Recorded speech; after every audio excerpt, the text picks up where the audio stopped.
नमस्कार दोस्तों, आज हैदराबाद के ऐतिहासिक भव्य और विश्व प्रसिद्ध राजीव गांधी इंटरनेशनल स्टेडियम में आईपीएल 2026 का 67वां महामुकाबला सनराइजर्स हैदराबाद और रॉयल चैलेंजर्स बेंगलुरु के बीच खेला गया।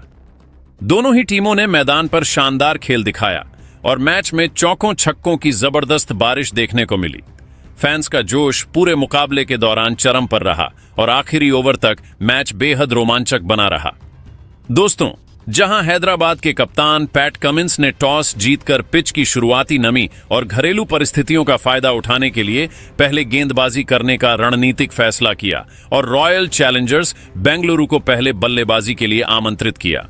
रॉयल चैलेंजर्स बेंगलुरु की टीम ने पहले बल्लेबाजी करते हुए हैदराबाद के गेंदबाजों के चक्रव्यूह में फंसकर और नियमित अंतराल पर अपने विकेट खोने के कारण निर्धारित 20 ओवरों के खेल में 7 विकेट के नुकसान पर 164 रनों का एक बेहद मामूली औसत और संघर्षपूर्ण स्कोर खड़ा किया। 165 रनों के इस चुनौतीपूर्ण लक्ष्य का पीछा करने उतरी सनराइजर्स हैदराबाद की ओर से पारी का आगाज करने के लिए युवा आक्रामक सलामी बल्लेबाज अभिषेक शर्मा और धाकड़ विकेटकीपर बल्लेबाज ईशान किशन की जोड़ी मैदान पर उतरी। इन दोनों ही बल्लेबाजों के कंधों पर हैदराबाद की टीम को अपने घरेलू मैदान पर एक आतिशी, मजबूत और सुरक्षित शुरुआत दिलाने की बहुत बड़ी जिम्मेदारी थी। सनराइजर्स हैदराबाद की पारी का आगाज करने के लिए जब युवा सनसनी अभिषेक शर्मा और उनके साथ बाएं हाथ के बेहद आक्रामक व आतिशी विकेटकीपर बल्लेबाज ईशान किशन की सलामी जोड़ी मैदान के बीचों बीच उतरी तो राजीव गांधी इंटरनेशनल स्टेडियम में मौजूद हजारों दर्शकों का उत्साह देखने लायक था। हैदराबाद की इस पारंपरिक और रनों से भरपूर पिच पर इन दोनों सलामी बल्लेबाजों पर अपनी टीम को एक ठोस, सुरक्षित और बेहद मजबूत शुरुआत दिलाने की बहुत बड़ी जिम्मेदारी थी, ताकि आरसीबी द्वारा दिए गए लक्ष्य के दबाव को शुरुआत में ही पूरी तरह से खत्म किया जा सके। सनराइजर्स हैदराबाद की पारी का आगाज करने के लिए जब युवा सनसनी और भारतीय क्रिकेट के सबसे उभरते हुए आक्रामक बल्लेबाजों में से एक अभिषेक शर्मा और उनके साथ बाएं हाथ के बेहद विस्फोटक चतुर विकेटकीपर बल्लेबाज ईशान किशन की सलामी जोड़ी मैदान के बीचों बीच उतरी तो राजीव गांधी इंटरनेशनल स्टेडियम में मौजूद हजारों दर्शकों का उत्साह और शोर पूरी तरह से सातवें आसमान पर था।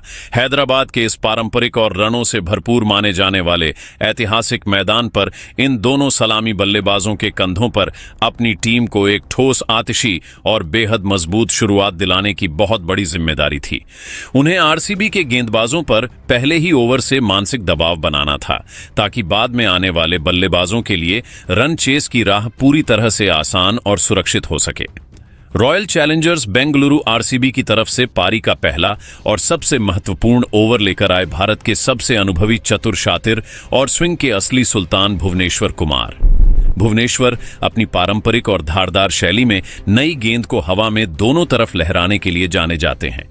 उन्होंने आते ही अपनी पहली ही गेंद पर इन स्विंग और आउट स्विंग का एक बेहतरीन मिश्रण करने का प्रयास किया, ताकि हैदराबाद के ओपनर्स को शुरुआत में ही क्रीज पर बांध कर रखा जा सके और उन्हें हाथ खोलने का कोई मौका न मिले। लेकिन दूसरे छोर पर खड़े अभिषेक शर्मा आज बिल्कुल अलग, खूंखार और विनाशकारी इरादों के साथ मैदान पर कदम रख चुके थे। वे भुवनेश्वर की स्विंग से डरने के बजाय उन पर काउंटर अटैक करने के मूड में थे। जैसे ही भुवनेश्वर ने अपने स्पेलिल की पहली गेंद फेंकी, अभिषेक शर्मा ने उसकी लाइन और लेंथ को भांपने में 1 सेकंड की भी देरी नहीं की। उन्होंने बेहद निडरता और आत्मविश्वास के साथ अपना फ्रंट फुट बाहर निकाला, बल्ले का पूरा फेस प्रस्तुत किया और कवर्स के बीच में मौजूद छोटे से गैप से एक आलीशान, कड़क और अत्यंत दर्शनीय कवर ड्राइव जड़ दिया। बल्ले और गेंद का संपर्क इतना शानदार और मधुर था कि गेंद इनफील्ड के फील्डरों को पूरी तरह छकाती हुई रॉकेट की रफ्तार से सीधे बाउंड्री लाइन के पार 4 रनों के लिए चली गई। इस शानदार, बेमिसाल और दबदबे वाले चौके के साथ हैदराबाद का खाता खुला, जिसने स्टेडियम में मौजूद प्रशंसकों को झूमने पर मजबूर कर दिया। रनों और चौकों का यह भयंकर रोमांच दूसरे छोर पर भी पूरी तरह से जारी रहा। जब पारी का दूसरा ओवर लेकर आरसीबी की तरफ से ऑस्ट्रेलिया के सबसे घातक कदकाठी के मजबूत और सटीक लाइन लेंथ के उस्ताद, तेज गेंदबाज जोश हेजलवुड गेंदबाजी आक्रमण पर आए।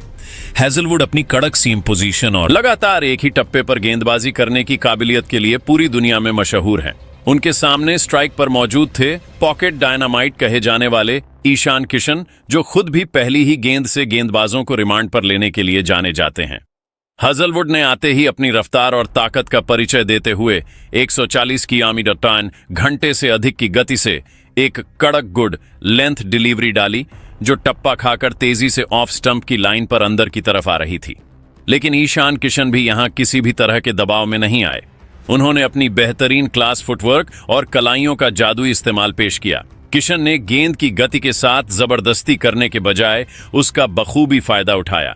गेंद के पूरी तरह पिच होने का इंतजार किया और जैसे ही गेंद उनके रडार में आई, उन्होंने बड़ी ही सहजता और टाइमिंग के साथ उसे मिड ऑन के फील्डर के सिर के ऊपर से लॉफ्ट कर दिया। गेंद हवा में तैरती हुई एक टप्पे के साथ सीधे बाउंड्री के पार 4 रनों के लिए निकल गई।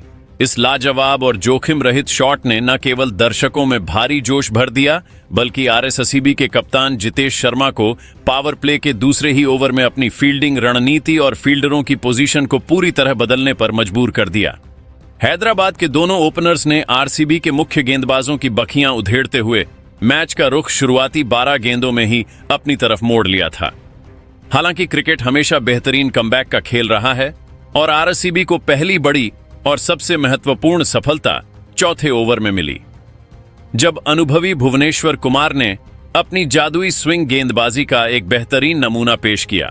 भुवनेश्वर ने इस ओवर की तीसरी गेंद ऑफ स्टंप के काफी बाहर एक बेहद खूबसूरत और चकमा देती हुई आउट स्विंगिंग डिलीवरी डाली। क्रीज पर पैर जमा चुके ईशान किशन इस गेंद पर अपनी लाइन खो बैठे और गेंद को कवर्स के ऊपर से उड़ाने के प्रयास में अपने शरीर से काफी दूर एक बेहद ढीला शॉट खेल गए। गेंद ने अंतिम पलों में कांटा बदला और बल्ले का मोटा बाहरी किनारा आउटसाइड एज लेकर सीधे विकेटों के पीछे चली गई, जहां आरसीबी के कप्तान और विकेट कीपर जितेश शर्मा पूरी तरह मुस्तैद खड़े थे। जितेश ने अपने दाईं ओर एक शानदार और लंबी डाइव लगाते हुए हवा में एक अद्भुत कैच लपक लिया।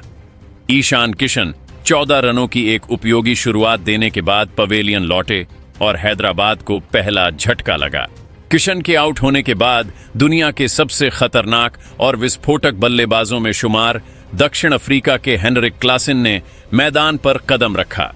क्लासन और अभिषेक शर्मा की इस नई जोड़ी ने मैदान पर मिलते ही आरसीबी के गेंदबाजों के खिलाफ जो तांडव मचाया, उसने बेंगलुरु के खेमे में पूरी तरह से सन्नाटा बिखेर दिया। दोनों ने मैदान के चारों तरफ शॉट्स की ऐसी आतिशबाजी की कि गेंदबाज असहाय नजर आने लगे।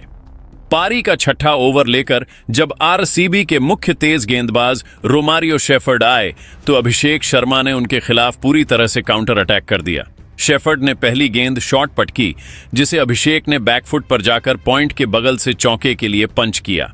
अगली गेंद शेफर्ड ने स्लॉट में फुल फेंकी, जिसे अभिषेक ने खड़े खड़े लॉन्ग ऑन स्टैंड्स में एक प्रचंड और गगनचुंबी के लिए भेज दिया और फिर अगली ही गेंद पर लेग साइड में एक और करारा चौका बटोर लिया।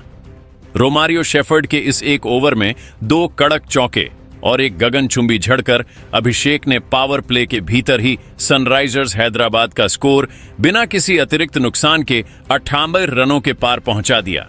इसके बाद पारी का 7वां ओवर लेकर स्पिनर सुयश शर्मा पहली बार गेंदबाजी के लिए आए, जिनका स्वागत हेनरिक क्लासन ने अपने पारंपरिक और खूंखार अंदाज में किया। सुयश ने जैसे ही अपनी पहली गेंद थोड़ी फ्लाइटेड और मिडिल स्टंप पर डाली, क्लासन ने तुरंत क्रीज का इस्तेमाल किया, अपने घुटने को जमीन पर बेंड किया और एक जोरदार स्लॉग स्वीप खेलते हुए गेंद को डीप मिड विकेट बाउंड्री के पार एक भयंकर के लिए भेज दिया। इसी बड़े और आतिशी के साथ ही इन दोनों बल्लेबाजों के बीच मात्र 24 गेंदों में 50 रनों की एक अत्यंत महत्वपूर्ण और अटूट साझेदारी भी पूरी हो गई। अभिषेक शर्मा इसके बाद भी रुकने का नाम नहीं ले रहे थे और वे अपने अर्धशतक की तरफ बेहद तेजी से बढ़ रहे थे। पारी के 9वें ओवर में जब स्पिनर कृणाल पंड्या गेंदबाजी छोर पर आए, तो अभिषेक शर्मा ने उनकी दूसरी गेंद को सूझबूझ के साथ लेग साइड में पुश किया और तेजी से एक सिंगल चुराया। इसी एक रन के साथ अभिषेक शर्मा ने मात्र 24 गेंदों में अपना एक और तूफानी अर्धशतक पूरा कर पूरे